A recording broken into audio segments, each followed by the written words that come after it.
Are you super busy, or do you keep yourself busy? According to Seneca, we keep ourselves busy so we don't need to think.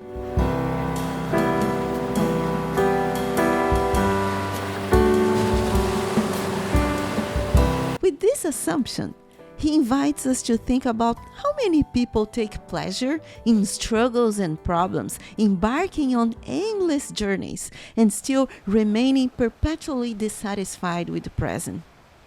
Then we try to make changes, but we see ourselves living the same mistakes over and over and over, in a strange repetition of events that we try to avoid with no success.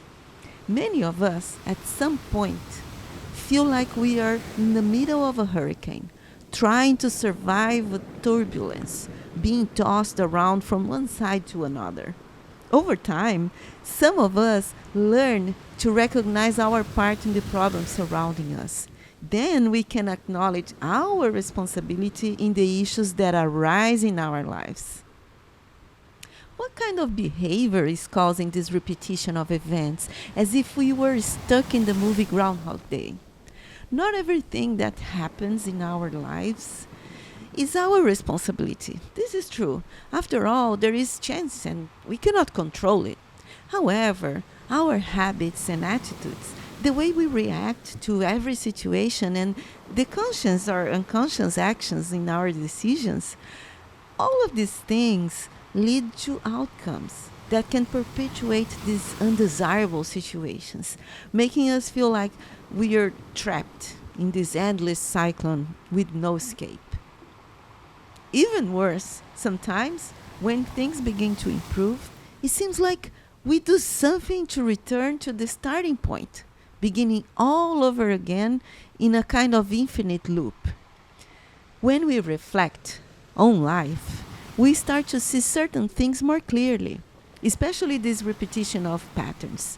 We also begin to notice these harmful habits in the people we interact with and recognize these tendencies more easily than they themselves do.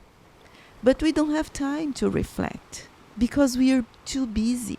We're always running from one side to another, always hurried, always late, always overwhelmed. Oh dear, I shall be too late.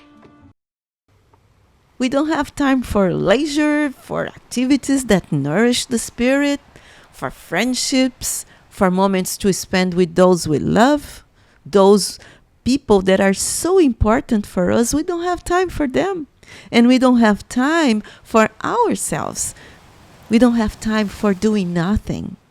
For Seneca, running around aimlessly like a headless chicken is a way of escaping oneself by occupying ourselves with problems that do not belong to us, insisting on solving other people's issues, or keeping ourselves endlessly busy.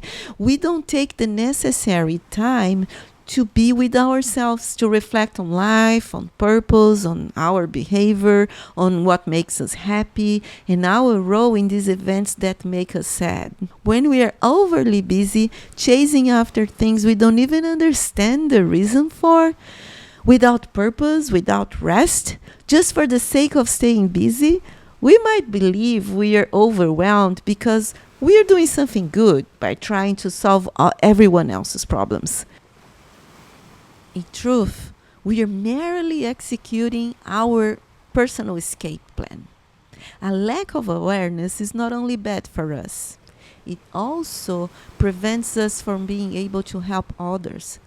We need to figure out how to stop this cycle and step out of this hurricane to find ourselves through silence, leisure, and reflection. Only then we'll be ready to accept who we are and to benefit other individuals and humanity through our human intelligence and our voice calmed by a tranquil mind. When we know ourselves and we acknowledge our fear, our weaknesses, passions, vices and virtues, we become capable of finding the peace we need. And then we can help others discover their own path to self-awareness. This spontaneous withdrawal that Seneca mentions is like retiring from a job that is consuming our spirit to pursue self-knowledge, find purpose in life, cultivate peace of mind we need to live a good life, a life worth living.